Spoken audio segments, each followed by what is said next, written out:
One lottery ticket makes a big difference for our state students. And when I say big, I mean bigger than jackpot big. Since 2002, South Carolina students have benefited from more than $6 billion in lottery-funded scholarships and grants, including the Life, Hope, and Palmetto Fellow Scholarships. With every lottery play, you're supporting our students, and that adds up in a big way. That's why education is our middle name. Learn more at sceducationlottery.com/betteryou.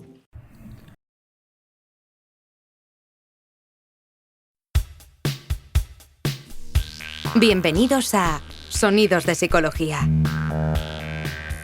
el podcast del Colegio Oficial de la Psicología de Madrid. Un espacio para entender la psicología y el mundo que nos rodea.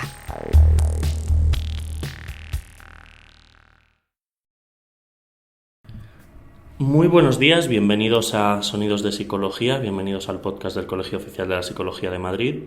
Yo soy Julio Lupiani y en otro programa dentro del proyecto Hablemos de Sexualidad con el Colegio Oficial de la Psicología de Madrid tenemos la suerte de contar con José Antonio Luengo, decano del Colegio de Psicología, catedrático de Educación Secundaria y especialista en la salud mental de nuestros jóvenes y adolescentes, y vamos a hablar con él pues de este proyecto y bueno, de cómo se aborda este tema en la psicología educativa y en las aulas. Hola, José Antonio.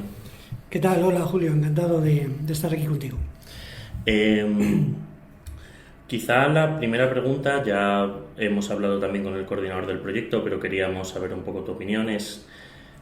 Este proyecto surge desde junio, pero ahora en septiembre es cuando empieza con todas las grandes actividades. ¿Por qué el colegio escogió, después del suicidio y de la soledad no deseada, este tema, que quizás tiene otro tipo de visiones, no solo tan dolorosas como las dos anteriores?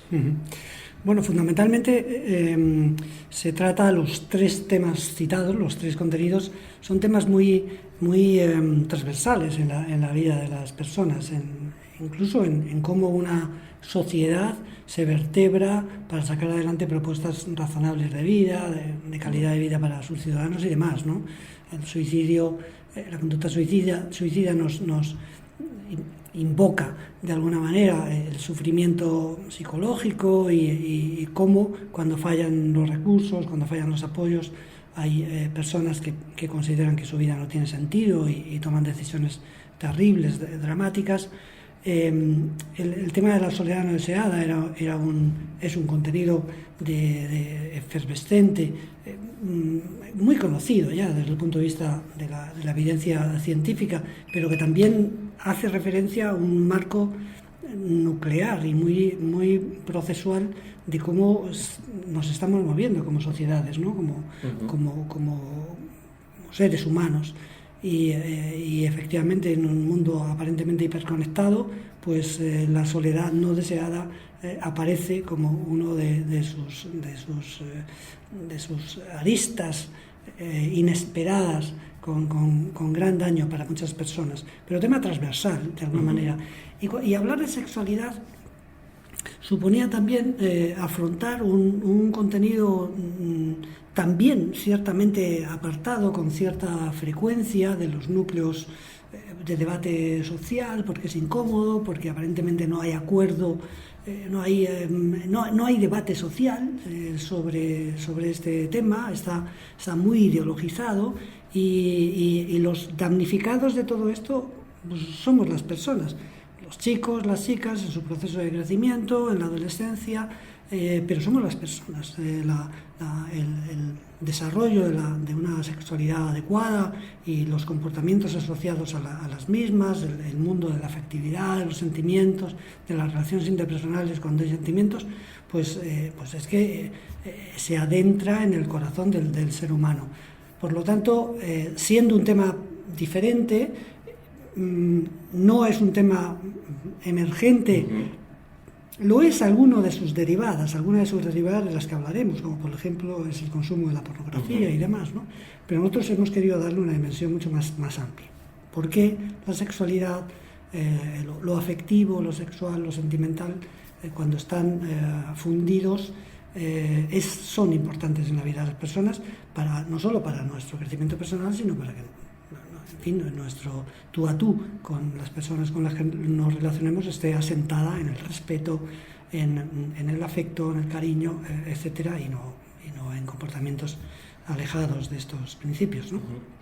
Tú has hablado de ese desarrollo sexoafectivo pues en los niños, en la adolescencia, en el periodo de crecimiento personal, y muchas de las personas que hemos entrevistado hasta ahora o de los estudios que hemos visto están más planteados desde la parte de la psicología sanitaria o desde la psicología clínica, quizá estudios epidemiológicos o abordajes más desde una de las grandes ramas de la psicología, pero que desde luego no es la única. Entonces, para quizá esta población, ¿cómo se afronta esto, el desarrollo psicosexual y la sexualidad y estos nuevos riesgos que tenemos desde la psicología educativa? Claro. Efectivamente, abordar estos macro contenidos, que son constructos muy complejos y muy controvertidos desde una perspectiva de salud, desde una perspectiva clínica, pues tiene todo el sentido en la medida en que puede haber desórdenes, patologías que puedan afectar a la salud de las personas y que estén relacionados con estos contenidos, ¿no? Pero todo aquello que en una sociedad como la nuestra, que debe escarbar y profundizar para encontrar claves de crecimiento razonable y sobre todo respetuoso y solidario, igualitario, etcétera, pues deben marcarse objetivos que van básicamente desde la prevención, en el sentido más amplio del término, a lo que son los contextos educativos, ¿no? ¿Cómo educamos para estar con otros en general? ¿Cómo educamos para la convivencia? Pero ¿cómo educamos también para mantener relaciones afectivos sexuales con otras personas? Esto, que puede parecer una obviedad, tiene muchos agujeros, ahora mismo no tiene cimientos suficientes. Sí los hay desde el punto de vista de la evidencia científica y de la investigación, y desde el deber ser no los hay desde el ser. Y ahí es donde nosotros queremos hincarle el diente a este contenido, ¿no? Es quizá uno de los grandes puntos, ¿no? Porque desde la psicología sí sabemos que se lleva pues muchísimos años abordando desde perspectivas científicas la sexualidad, desde los estudios más clásicos de Master and Johnson, que quizás son los más canónicos como primeros. Desde entonces ha habido un desarrollo enorme también en la prevención, en la educación, en modelos de cómo abordar esto casi para cualquier etapa, y sin embargo creo que podemos tener la sensación, o por lo menos muchas de las personas que hemos pasado por el sistema educativo de este país, que quizá no siempre se ha abordado de la mejor forma el desarrollo sexual de las personas, sea el desarrollo normativo, o sea, los problemas que pueden surgir en la convivencia dentro de un instituto con estos temas. Entonces, sí, quizá la pregunta que tendríamos es, ¿se aborda bien? No, habría que decir que no se aborda, y por lo tanto no se aborda bien. Pero empezamos por la primera idea, no se aborda. Este no es un asunto sencillo de resolver, porque el sistema educativo en general tiene entre sus contras, tiene uno muy importante, y es que pretendemos incorporar en 5 horas de presencia diaria, 6 horas, 5 días a la semana, prácticamente no solo los contenidos disciplinares más clásicos, ¿no? y los que van surgiendo, sobrevenidos, como consecuencia del desarrollo de las ciencias y demás, sino todos aquellos temas o contenidos que hacen relación a cómo somos las personas, cómo nos relacionamos, cómo nos definimos y sobre todo cómo entendemos a los otros, ¿no? Cómo nos entendemos a nosotros. Bueno, esto que se ha visto enmarcado dentro del desarrollo socioemocional, desarrollo personal. Efectivamente. Y hay algo que es evidente, y es que hoy en día, si tú miras los horarios de un centro educativo, los responsables para la participación de materias, los tiempos que hay y demás, pues te das cuenta de que no hay tiempo para todo. De hecho, yo tuve la oportunidad de trabajar en aquellos tiempos, estoy hablando antes de la promulgación de la LOCSE en nuestro país, que incorporó ya los conocidos como temas transversales, entre los cuales estaba también el desarrollo de la sexualidad, como una fórmula que pretendía incorporar otros contenidos, educación para la paz, educación no discriminatoria, educación ambiental, etcétera, en el día a día, en cómo damos las clases, en cómo seleccionamos los contenidos, en cómo elaboramos los programas, en cuál es el modelo de persona que los profesores y las profesoras damos cuando estamos con los demás, en cómo manejamos los conflictos de convivencia, cómo los gestionamos. Claro, era una idea muy razonable. Yo no puedo plantearme pensar que el sistema educativo vaya a tener una disciplina, una asignatura para cada uno de los contenidos que son esenciales en el desarrollo de las personas, pero que no tienen que ver con disciplinas. Y que quizás es contraproducente, ¿no? Que algo transversal se encapsule en... Efectivamente. Pero claro, no es fácil darle ese marchamo, ese sello, ese desarrollo, esa implementación transversal. Pero probablemente no haya otro camino. Pero, no obstante, lo que habría que decir es que como sociedad deberíamos entender que nuestros chicos y nuestras chicas encuentran modelos de comportamiento, influencias que marcan su interpretación de la vida y demás en otros muchos espacios. Esto siempre ocurrió, pero esos espacios eran mucho más reducidos y mucho menos impactantes, ¿no? Por decirlo de alguna manera. Era el mundo de los amigos, de las revistas que conseguías, las relaciones en tu casa que se mantenían en torno al televisor, bueno, en un tiempo incluso la iglesia, etcétera, y la calle. La calle como un espacio donde aprendíamos mucho de los otros, de nuestros amigos, pero hermanos. Pero al final un espacio muy limitado de distancia. Efectivamente, es decir, lo que me distanciaba de lo que sabía el otro era muy poco. Y por lo tanto, bueno, pues algo me aportaba mi hermano mayor o el otro, pero... Entonces, hoy en día ellos tienen unas posibilidades de acceso al mundo y a las, no tanto a los contenidos como a las parcelas de la vida que te permiten entender por dónde vas a encontrar más satisfacciones en relación a cómo eres, cómo te comportas, cómo están los demás contigo, cómo estás tú contigo con los demás. Entonces, este es un trabajo que no podemos enfocar solo, no podemos encajar exclusivamente en la escuela, porque fracasaríamos. Y de hecho hemos fracasado cuando lo hemos intentado así. En varias líneas de desarrollo se han enfocado estos fracasos. Uno de ellos es porque el colectivo de padres, de madres, de familias, ha podido entender, no estoy hablando estrictamente ahora de sexualidad, pero ha podido entender que, bueno, que este es un asunto que ya lo tratan en la escuela y por lo tanto yo ya me doy mus, ¿no? Que esto ha pasado. O que no consiento que en la escuela se den estos contenidos, porque se puede estar ideologizando, se puede estar dando una visión. Ambos están ahí, esos enfoques están ahí. Entonces, probablemente lo que hace falta es enfocar esto desde una perspectiva global, es decir, cómo podemos trabajar para que el colectivo de padres, madres entienda que este es un asunto que hay que abordar en casa, teniendo en cuenta que tenemos hoy en día el colectivo de papás y mamás más informados de la historia. Nada comparable a lo que ha ocurrido en otras generaciones. Por lo tanto, esto pasa también en relación con el consumo de las tecnologías, el cómo hacer buena educación en ciudadanía digital, etcétera, etcétera. Todo está muy maridado, muy mezclado.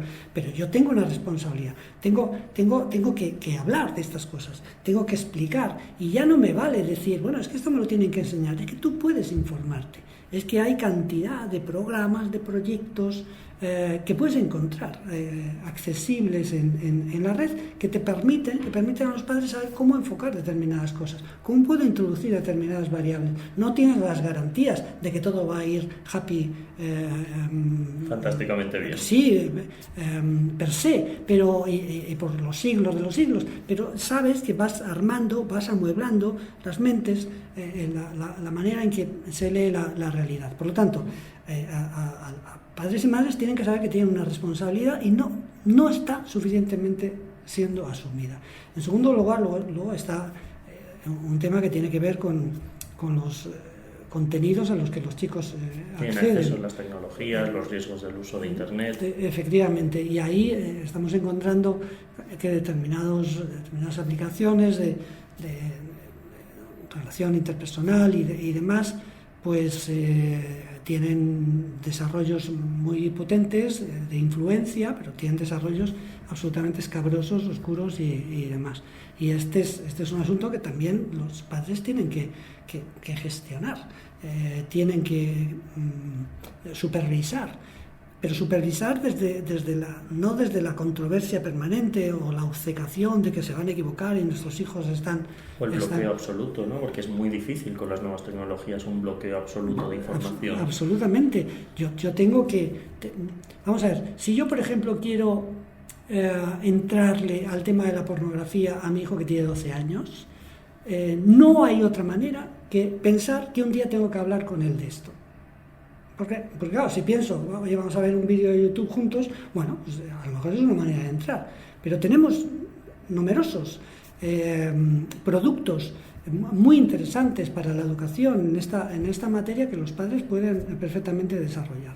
Ese es un lado que hay que sustanciar. Efectivamente, la escuela tiene que dedicar tiempo a esto, claro que sí, pero hay muchos momentos a lo largo del día, no solo en una charla esporádica, en los que el modelo, el ejemplo, hay asignaturas que habilitan la posibilidad de hablar de estos contenidos que tienen que ver con la sexualidad, pero no solo desde el punto de vista biológico, sino desde el punto de vista afectivo, sentimental, emocional y demás. Y hasta de protección, ¿no? Desde asignaturas de uso de nuevas tecnologías.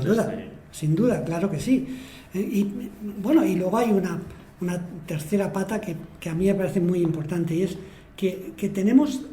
Hay series de televisión a los que los chicos acceden como si no hubiera un mañana, que yo creo que como organización social deberíamos pensar que se convierten en puertas de acceso a una manera de crecer en cómo entiendo yo determinada cosa, y cómo, con los ejemplos. Uh-huh.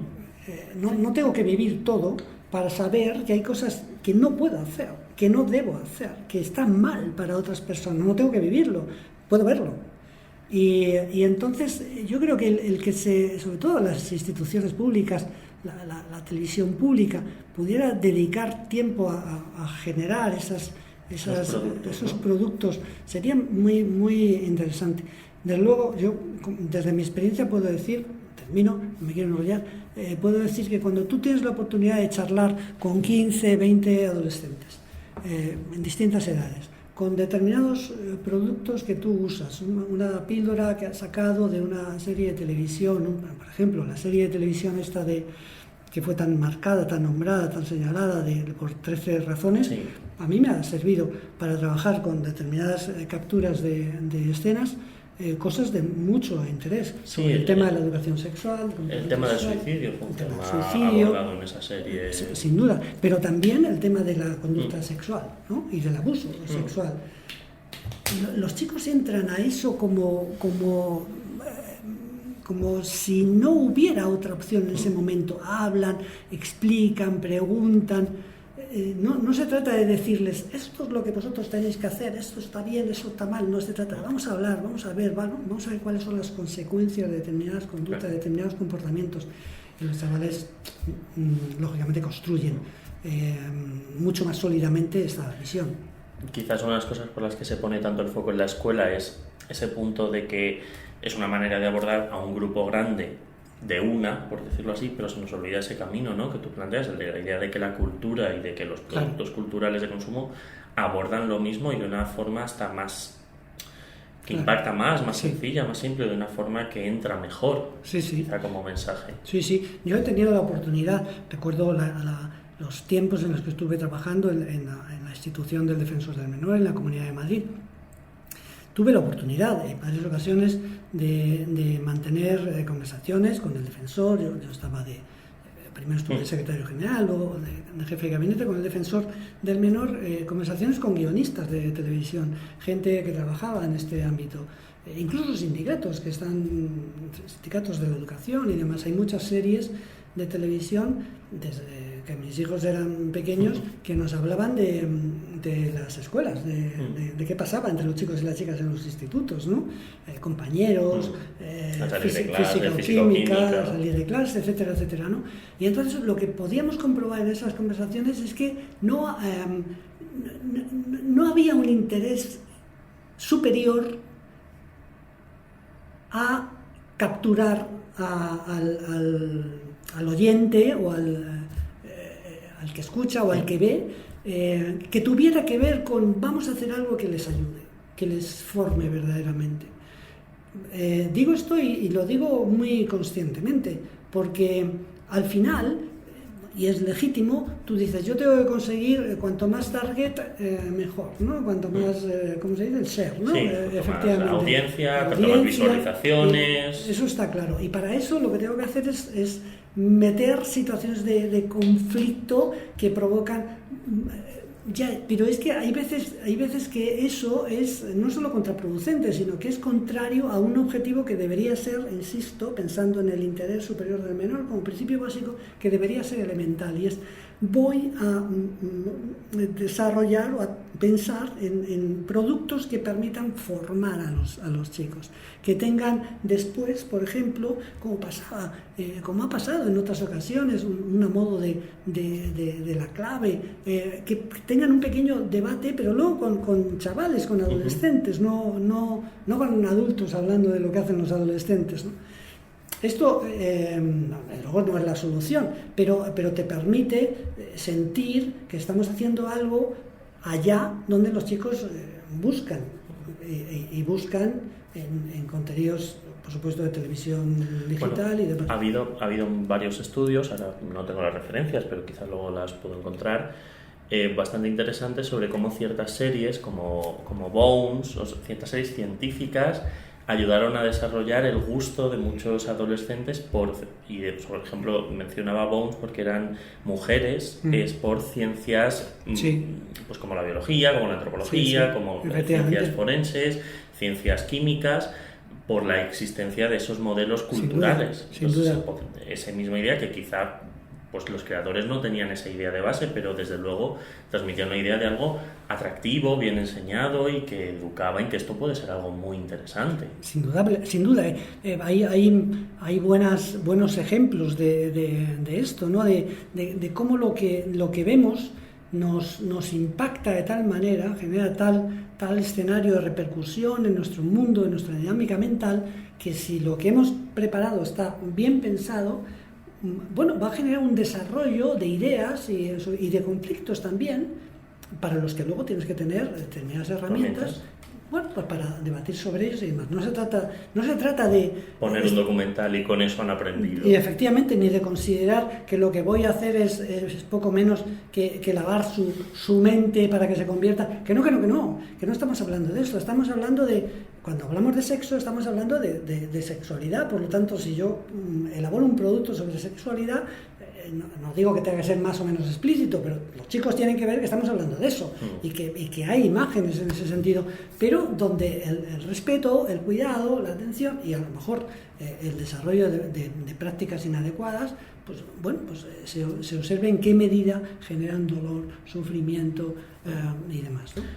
No queremos quitarte más tiempo, solo nos gustaría darte las gracias, lo primero, por esta charla tan interesante, y luego pedirte lo que le pedimos a todo el mundo y lo que te hemos pedido a ti otras veces en otras entrevistas, que es, ¿con qué mensaje te gustaría cerrar este programa? ¿Qué mensaje te gustaría que quedase como idea? Sí.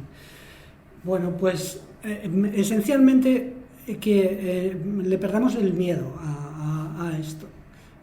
Nuestros chicos, niños, niñas, adolescentes son muy capaces de encajar determinados contenidos, de estructurarlos, son prudentes, pero tenemos que perderle el miedo y entrar y hablar.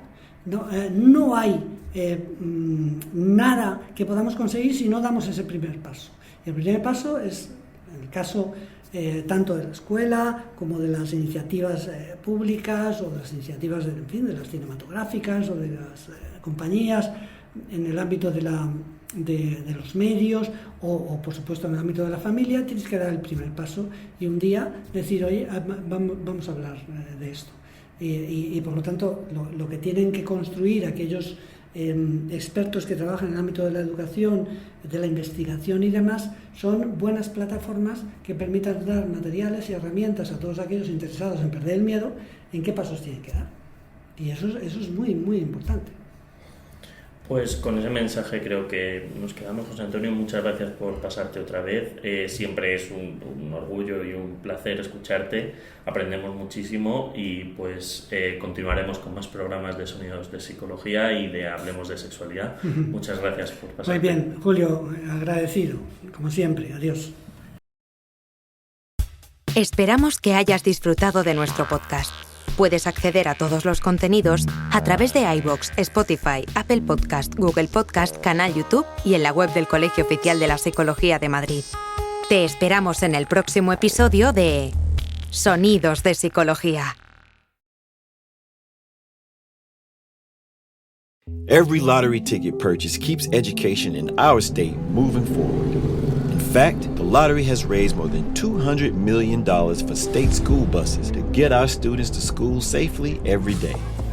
Then, the lottery helps those students go even further in their education by funding the Life, Hope, and Palmetto Fellow Scholarships. So remember, when you play the lottery, you're keeping South Carolina students on the road to success. Learn more at sceducationlottery.com/betteryou.